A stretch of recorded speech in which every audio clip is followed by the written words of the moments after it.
अध्याय 2 प्रश्नावली 2 का प्रश्न नंबर 5वां। इससे पहले इस प्रश्नावली के 1, 2 से लेकर प्रश्न नंबर 4 तक हम इससे पहले वीडियो में देख चुके हैं। अगर आप वह वीडियो नहीं देखे हैं तो नीचे डिस्क्रिप्शन बॉक्स में उसका लिंक है, वहां से आप उस वीडियो को देख सकते हैं और आप इस अध्याय से संबंधित कॉन्सेप्ट को उस वीडियो से सीखकर इस वीडियो पे आकर आगे की चीज़ों को समझ सकते हैं। कॉन्सेप्ट क्लियर होना चाहिए और वो कॉन्सेप्ट आपको इससे पहले वाले वीडियो में मिलेगा। ठीक, तो जाकर पहले उस वीडियो को देख लीजिए, तभी ये चीज़ें समझ में आएगा कि वहाँ पे इस प्रकार के दिए हुए समीकरण को कैसे हल करते हैं। मैं इससे पहले वाले वीडियो में समझा चुका हूँ। ठीक, क्योंकि अब उसी चीज़ को दोबारा समझाना एकदम स्टार्टिंग से वो संभव नहीं है। तो अब इससे आगे आने वाले प्रश्नों में हम सीधा प्रश्नों को हल करना सीखेंगे समीकरण बनाकर। ठीक, अगर आपने इस चैनल को सब्सक्राइब नहीं किया है तो जल्द से जल्द इस चैनल को सब्सक्राइब कर लीजिए। सब्सक्राइब करने से आपको ये फ़ायदा होगा कि मैं जो भी वीडियो अपलोड करूँगा उसका नोटिफिकेशन आपको तुरंत के तुरंत प्राप्त हो जाएगा और आप उस वीडियो को तुरंत देखकर अपने कॉन्सेप्ट को क्लियर कर सकते हैं, आगे प्रश्नों के हल देख और समझ सकते हैं। चलिए देखते हैं प्रश्न नंबर 5।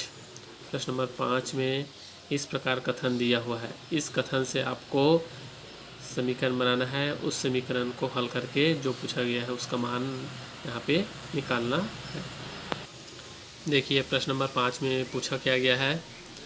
समीकरण 5 प्रश्न 5 बोल रहा है 15 किलोग्राम चाय व 17 किलोग्राम कॉफ़ी का मूल्य 183 रुपये है तथा 25 किलोग्राम चाय व 13 किलोग्राम कॉफ़ी का मूल्य 213 रुपये है। तब 7 किलोग्राम चाय और 1 किलोग्राम कॉफ़ी का मूल्य ज्ञात कीजिए। प्रश्नों को एक बार अच्छे से पढ़ लीजिए, समझ में नहीं आ रहा तो 2 से 3 बार पढ़िए और समझिए। बोला है 15 किलोग्राम और 17 किलोग्राम की चाय का मूल्य 183 रुपये है और 25 किलोग्राम और 13 किलोग्राम चाय और कॉफ़ी का मूल्य 213 रुपये है। ठीक, उसके बाद 17 किलोग्राम चाय और 1 किलोग्राम चाय का मूल्य क्या होगा वह आपको ज्ञात करना है। हल, चलिए देखते हैं। इस प्रकार इसको हल करेंगे। माना 1 किलोग्राम चाय का मूल्य 100 रुपये मान लेते हैं। ठीक, और उसी प्रकार 1 किलोग्राम कॉफ़ी का मूल्य भी मान लेते हैं y रुपये। ठीक, तब प्रश्न अनुसार 15 किलोग्राम 15 किलोग्राम और 17 किलोग्राम का चाय और कॉफ़ी दिया है। ठीक, तो और मूल्य नहीं दिया है तो मूल्य को उस किलोग्राम से गुना कर देंगे। जो हम मूल्य माने हैं जितना किलोग्राम उससे दिया है उसे गुना करके लिख देंगे तो दोनों का मूल्य प्राप्त हो जाएगा और इन दोनों का मूल्य जोड़ने पे 183 रुपये प्राप्त हो रहा है।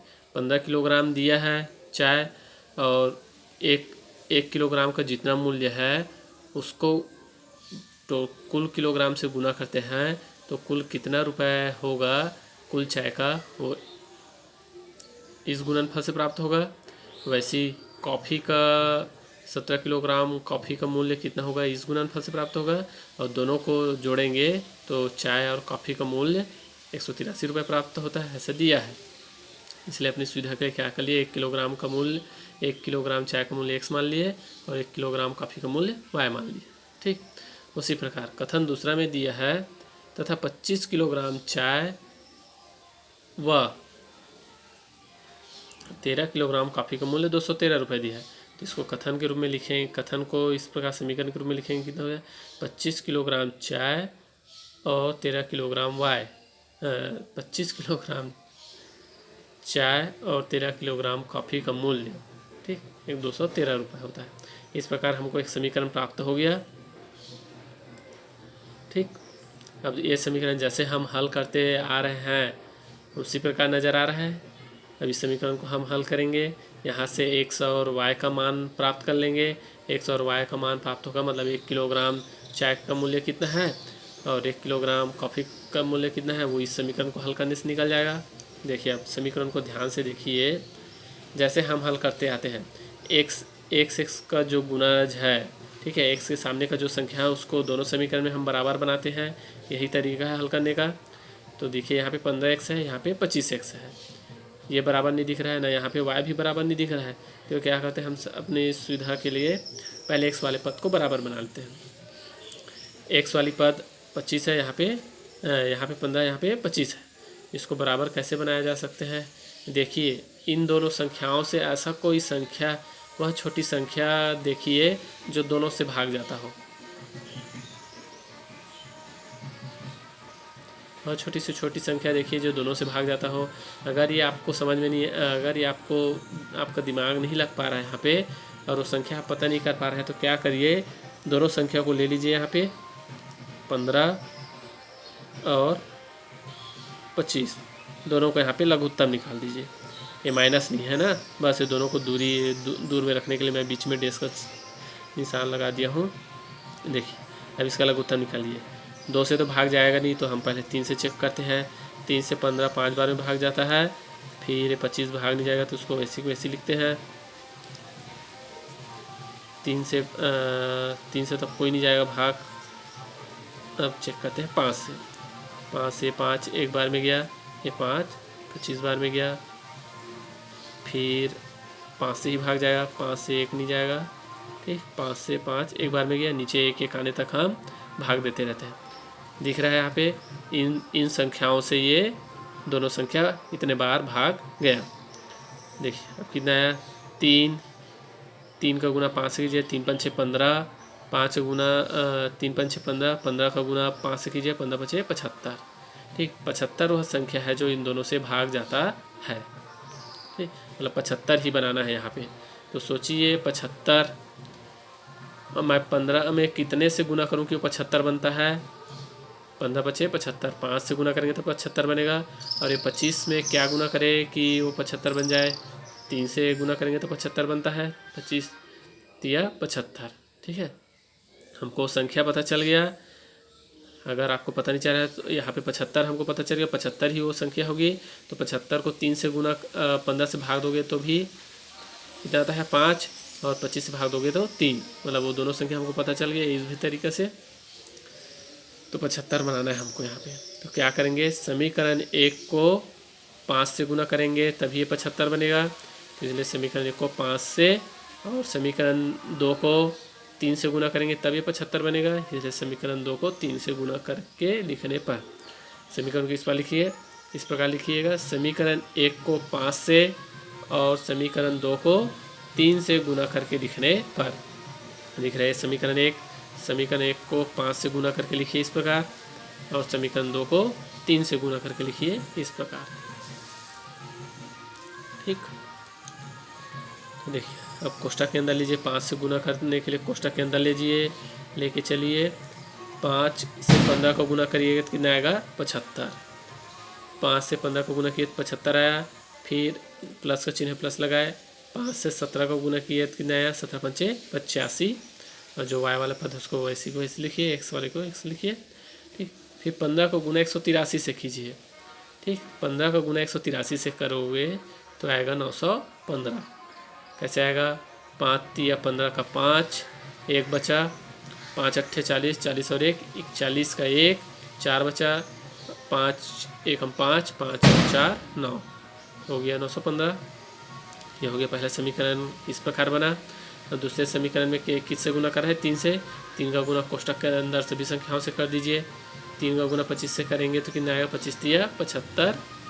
ठीक, और जो आप आगे बढ़िए, प्लस का चिन्ह प्लस लगाइए। 13 का गुना कीजिए 3 से तो 13 तिया 39 बराबर 13 का गुना 3 का गुना 216, 213 से करोगे कितना आएगा 639। ठीक, अब जो 2 समीकरण प्राप्त हो हम उसको नाम दे दिए, पहले को समीकरण 3 और दूसरे को समीकरण 4। ठीक, इस प्रकार 2 और समीकरण मिल गया। अब इसी समीकरण को हल करके y और x के मान निकालना है। तो इसी 2 हम समीकरण मिल गया, दोनों के पद x पद समान दिख रहा है। अब क्या करेंगे, समीकरण 3 को समीकरण 4 से घटाने पर, ये जो समीकरण दिख रहा है उन दोनों को आपस में घटाने पर, समीकरण 3 से समीकरण 4 को घटाने पर, और समीकरण 4 को ऊपर से घटा रहे तो क्या करेंगे, समीकरण 4 का नीचे का जो चिन्ह है पूरा बदल जाएगा। 75 प्लस में है तो ये माइनस हो गया, 39 प्लस में है तो ये माइनस हो गया, 639 प्लस में है तो माइनस हो गया। अब घटा दीजिए, 75 इस 75 एक समान है मगर चिन्ह विपरीत है तो क्या हो जाएगा, कट जाएगा। ठीक, 85y प्लस में है, 39y माइनस में है, तो इसमें से घटाना है। 85 में से 39 घटाएंगे तो कितना आएगा, 46y। ठीक, अब बराबर किस पर आइए जी, 916 में से 636 घटाएंगे तो कितना आएगा, 276। कैसे, 9 का गुना, 9 को घटाओगे 15 से, तो 15 में से 9 घटा तो आया 6।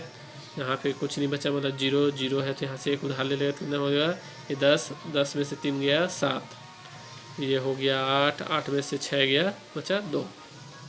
ठीक, अब 46y बराबर 276 हुआ।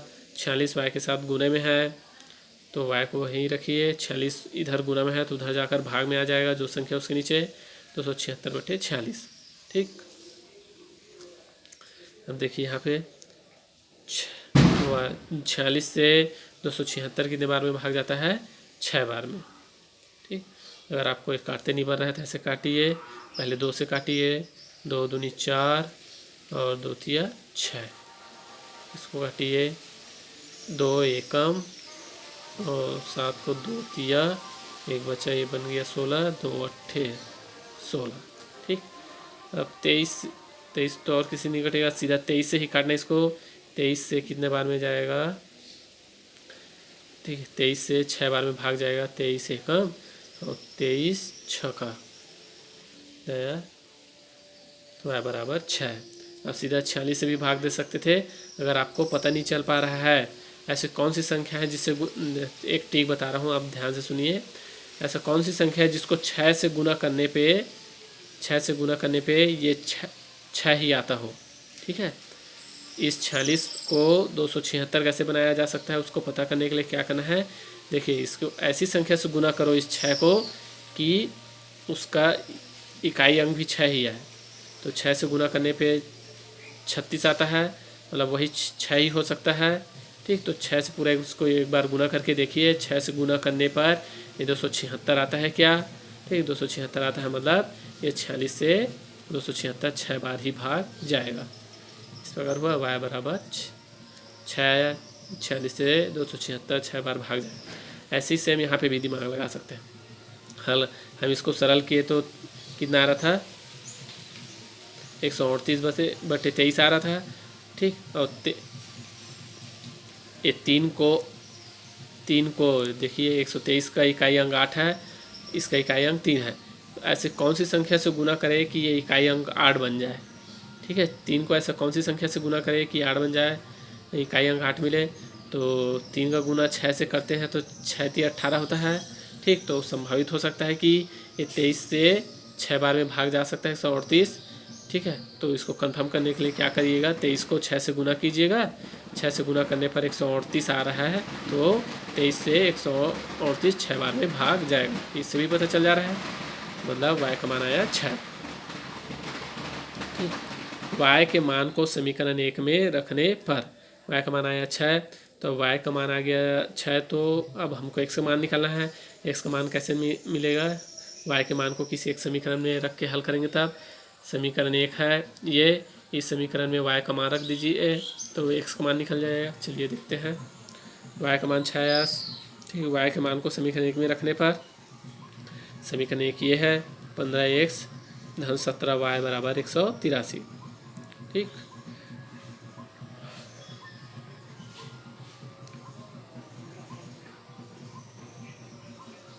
ये हो गया 15x धन 17y का मान रख दिए 6। ठीक है, 17 और y गुना में है तो मान रखेंगे तो क्या है, उसको गुना लगा के लिखना पड़ेगा, तो 17 × 6 हो गया, 15x धन 17 × 6 बराबर 183। अब आगे बढ़िए, 15x धन 17 का 6 से गुना करोगे तो 102 आएगा बराबर 183।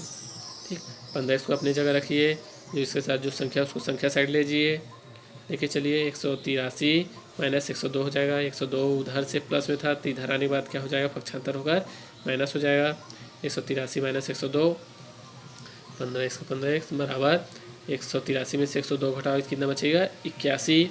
ठीक, अब 15x x का मान निकालना है, x के साथ जो गुणम है बराबर को उस पर चला जाएगा, तो जो संख्या बराबर किस पर है उसके बटे में आ जाएगा, क्योंकि इधर गुणा में था तो इधर भाग में हो जाएगा। ठीक, तो 81/15 है। 15 से 81 को भाग दीजिए, पहले सरल कर लीजिए। किससे भाग जा रहा है? 3 से भाग जा रहा है 15, 3 पंचे 15 और 81 कितने बार में भाग जाएगा? 27 बार में। ठीक, कितना आया? 27/5। इसको लिखिए 27/5। अब 5 से इसको भाग दीजिए, 5 से 27 कितने बार में भाग जाएगा? 5.4 बार में। ठीक, अब आगे बढ़िए। ये आ गया एक्स का मान आया 5.4, वाई का मान आया 6।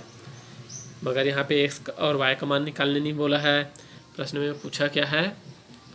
17 किलोग्राम चाय और 1 किलोग्राम कॉफ़ी का मूल्य ज्ञात कीजिए। ठीक, हम माने हैं 1 किलोग्राम चाय का मूल्य एक रुपये है। ठीक, तो 1 किलोग्राम चाय का मूल्य कितना हो गया? 5.4 रुपये। 1 किलोग्राम कॉफ़ी का मूल्य कितना हो गया? वाई का मान आया 6 रुपये। ठीक, 1 किलोग्राम कॉफ़ी का चाय का मूल्य हो गया 5.4 रुपये और 1 किलोग्राम कॉफ़ी का मूल्य हो गया 6 रुपये। अब प्रश्न में पूछा है आपको 7 किलोग्राम चाय और 1 किलोग्राम कॉफ़ी का मूल्य ज्ञात कीजिए। चलिए देखते हैं कि इस कैसे हल करेंगे। तो इस प्रकार लिख लीजिए 7 किलोग्राम चाय धन 1 किलोग्राम कॉफ़ी का मूल्य। ठीक, 1 किलोग्राम को हम x माने हैं तो 7 का गुना x से किए। 1 किलोग्राम कॉफ़ी को माने हैं y, तो एक y लिख लिए। ठीक है, x का मान जो आया है उसको यहाँ पे रख दीजिए। 7 गुणित 5.4 धन y का मान जो आया उसको y की जगह रख दिए। 7 का गुना 5.4 से किए तो कितना आया? 37.8 और y प्लस 6। 37.8 प्लस 6 को जोड़ेंगे कितना आएगा? 43.8 रुपये। इस प्रकार 7 किलोग्राम चाय और 1 किलोग्राम कॉफ़ी का मूल्य कितना हुआ? 43.8 रुपये। इस प्रकार से आपको हल करना है। ठीक, अगर आपको यह समझ में नहीं आया अच्छे से तो एक बार वीडियो को फिर आगे पीछे करके देखिएगा, पूरा चीज़ें आपको स्पष्ट क्लियर समझ में आएगा, क्योंकि इसमें यहाँ पे मैं सब चीज़ों को बारीकी से समझाया हूँ। एक बार वीडियो को आगे पीछे करके देख लीजिएगा। चलिए इससे आगे वाले प्रश्नों को और हल करके देखते हैं, वहाँ पे भी सीखते हैं उस प्रकार के प्रश्नों को कैसे हल करेंगे। प्रश्न नंबर 6वां बहुत इंपॉर्टेंट प्रश्न है, ध्यान से देखिएगा। बार बार प्रश्न पेपर बार बार एग्जाम में आता है। एक व्यक्ति के पास कुछ कबूतर व कुछ गाय हैं जिनकी आँखों की संख्या 120 तथा पैरों की संख्या 180 है। बताइए व्यक्ति के पास कितनी गाय व कबूतर है। ठीक है, क्या बोला है? प्रश्न को अच्छे से पढ़िए। एक व्यक्ति के पास कुछ कबूतर व कुछ गाय हैं जिनकी आँखों की संख्या 120 है तथा उनके पैरों की संख्या 180 है। बताइए व्यक्ति के पास कितनी गाय व कबूतर है। चलिए देखते हैं इस प्रकार के सवाल को कैसे हल करेंगे। ठीक है, अगर प्रश्न आपको समझ में नहीं आ रहा है तो 1 से नहीं 2 से 4 बार पढ़िए और प्रश्न को पहले अच्छे से समझ लीजिए।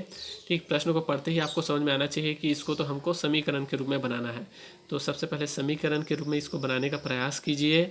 ठीक, चलिए देखते हैं किस प्रकार इसको समीकरण बनाकर हल करेंगे। ठीक, कबूतर पूछा है कबूतर और गायों की संख्या, तो सबसे पहले क्या करते हैं हम? हल। माना कबूतर की संख्या पहले मान लिए x है और गाय की संख्या कितनी है? गायों की संख्या कितनी है? y है। ऐसे हम मान लेते हैं। ठीक, अब पहले दिया है यहाँ पे जिनकी आँखों की संख्या, गाय और कबूतर की आँखों की संख्या कितनी दी है? मान लीजिए ये x है और ये x गाय है और ये y x कबूतर है और y गाय है। ठीक, तो बराबर उनके आँखों की संख्या दिया है 120 दिया है। ठीक, 120 दिया है तो इसको इस प्रकार लिख लिए। मगर ध्यान दीजिए यहाँ पे ये क्या हुआ?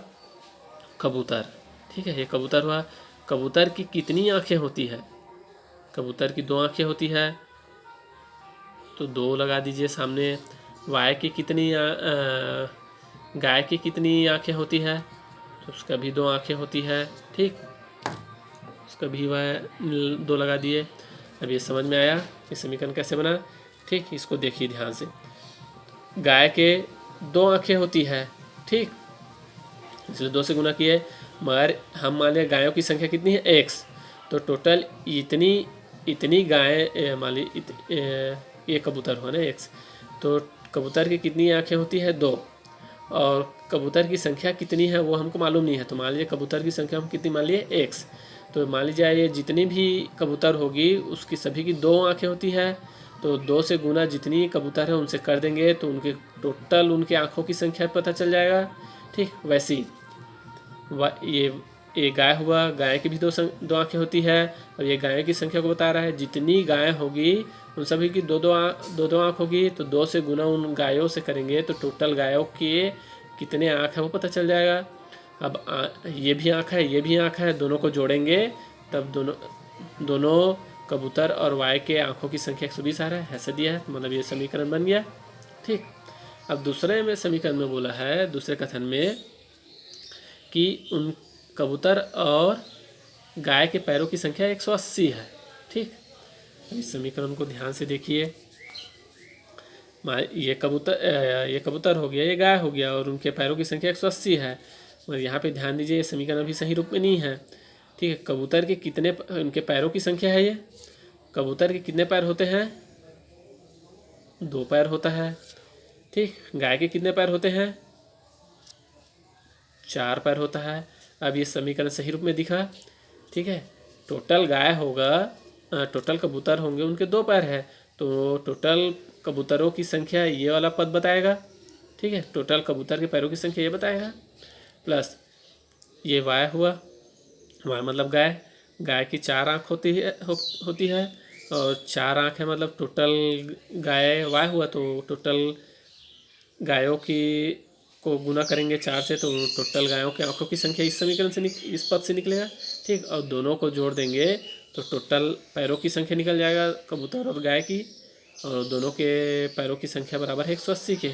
मगर कितने गाय और कितने कबूतर वो आपको मालूम नहीं है अभी तक। तो इस समीकरण को हल करेंगे तो हमको कबूतर और गायों की संख्या पता चल जाएगा। तो क्या करते हैं, अब दिख रहा है समीकरण बन गया, तो इसको समीकरण 1 नाम देते हैं, इसको समीकरण 2 नाम देते हैं। ठीक, अब हमारा उद्देश्य यही रहता है कि पहले पद को समान करना, दोनों समीकरण के पहले पद को समान करना। दिख रहा है यहाँ पे भी 2x, यहाँ पे भी 2x दिख रहा है, तो हम यहाँ पे कथन लिख देंगे। ठीक है, यहाँ पे लिख दो कथन, समीकरण 1 से समीकरण 2 को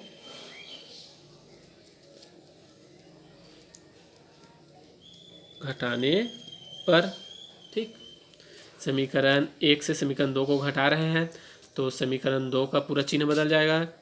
2x प्लस में था तो माइनस हो जाएगा, 4y प्लस में है तो माइनस हो जाएगा, 180 प्लस में है तो माइनस हो जाएगा। ठीक, अब इधर ऊपर वाले पद समीकरण का पहला पद प्लस में है 2x और नीचे में माइनस में है, दोनों विपरीत चिन्ह में है तो कट जाएगा।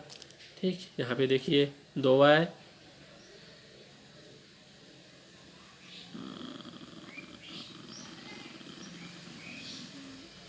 2y नीचे में माइनस 4y। ठीक है, 4 में से 2 घटाएंगे तो कितना आएगा, 2। बस चिन्ह क्या होगा, यहाँ पे 4 के सामने माइनस चिन्ह है तो बड़ी संख्या का चिन्ह आता है, तो -2y बराबर। अब इधर देखिए 180 में से 120 घटाएंगे तो कितना आएगा, 0 का 0, 8 में से 2 गया तो 6, 180 में से 120 घटाएंगे तो 60 आएगा। चिन्ह क्या आएगा, यहाँ पे देखिए 180 बड़ा है तो उसका चिन्ह माइनस में है तो माइनस आएगा। ठीक, अब क्या करना है, दोनों तरफ अगर माइनस माइनस दिख रहे हैं तो सिंपल सा है, दोनों विपरीत साइड में है तो काट दीजिए उसको। ठीक, अब ये हो गया 2y बराबर 60। इससे आगे y बराबर, y के साथ 2 गुना में है, बराबर के इस पार आएगा तो कितना हो जाएगा, उसके बटे में हो जाएगा, तो 2 से 60 को भाग दोगे तो कितना आएगा, 30। ठीक, ये हो गया गायों की संख्या, और y बराबर आप इस समीकरण पे रख दीजिएगा 30। तो यहाँ पर से आपको x का मान पता चल जाएगा। ठीक, निकाल के बताइएगा मेरे कमेंट बॉक्स में।